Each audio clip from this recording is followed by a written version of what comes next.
श्री गणेशाय नमः। कामिका एकादशी व्रत कथा। महाभारत काल में एक समय में कुंती पुत्र धर्मराज युधिष्ठिर ने श्री कृष्ण से कहा, हे भगवान, कृपा करके मुझे श्रावण कृष्ण एकादशी का नाम और महत्व बताइए। श्री कृष्ण ने कहा कि हे युधिष्ठिर, इस एकादशी की कथा एक समय स्वयं ब्रह्मा जी भी देवर्षि नारद से कह चुके हैं, अतः मैं भी तुमसे वही कहता हूँ। नारद जी ने ब्रह्मा जी से श्रावण मास के कृष्ण पक्ष की एकादशी की कथा सुनने की इच्छा जताई थी। उस एकादशी का नाम, विधि और महात्म्य जानना चाहा। ब्रह्मा ने कहा, हे नारद, श्रावण मास की कृष्ण एकादशी का नाम कामिका एकादशी है। इस एकादशी व्रत को सुनने मात्र से वाजपेयी यज्ञ का फल मिलता है। इस तिथि पर शंख चक्र एवं गदाधारी श्री विष्णु जी का पूजन होता है। उनकी पूजा करने से जो फल मिलता है सो सुनो। गंगा, काशी, नैमिषारण्य और पुष्कर में स्नान करने से जो फल मिलता है वह फल विष्णु भगवान के पूजन से भी मिलता है। सूर्य व चंद्र ग्रहण के समय कुरुक्षेत्र और काशी में स्नान करने से, भूमि दान करने से,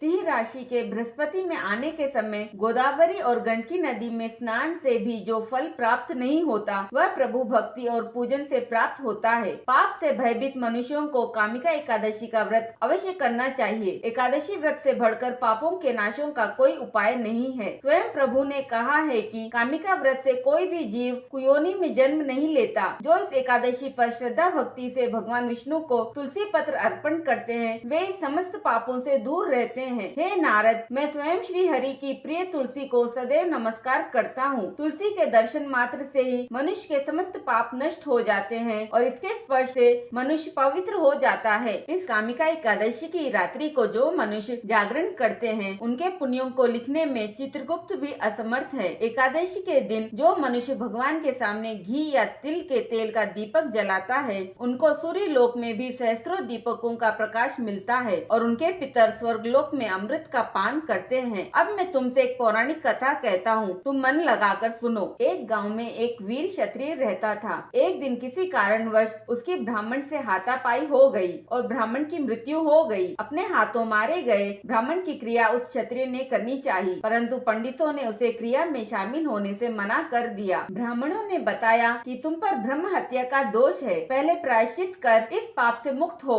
तब हम तुम्हारे घर भोजन करेंगे। इस पर क्षत्रिय ने पूछा कि इस पाप से मुक्त होने के क्या उपाय है। तब ब्राह्मणों ने बताया कि श्रावण माह के कृष्ण पक्ष की एकादशी को भक्ति भाव से भगवान श्रीधर का व्रत एवं पूजन कर ब्राह्मणों को भोजन करा के सदक्षिणा के साथ आशीर्वाद प्राप्त करने से इस पाप से मुक्ति मिलेगी। पंडितों के बताए हुए तरीके पर व्रत कराने वाली रात में भगवान श्रीधर ने क्षत्रिय को दर्शन देकर कहा कि तुम्हें ब्रह्म हत्या के पाप से मुक्ति मिल गई है। इस व्रत के करने से ब्रह्म हत्या आदि के सभी पाप नष्ट हो जाते हैं और इहलोक में सुख भोग कर प्राणी अंत में विष्णु लोक को जाते हैं। इस कामिका एकादशी के महात्म्य के श्रवण व पठन से मनुष्य स्वर्गलोक को प्राप्त करते हैं। एक बार प्रेम से बोलिए, राधे राधे राधे। राधे।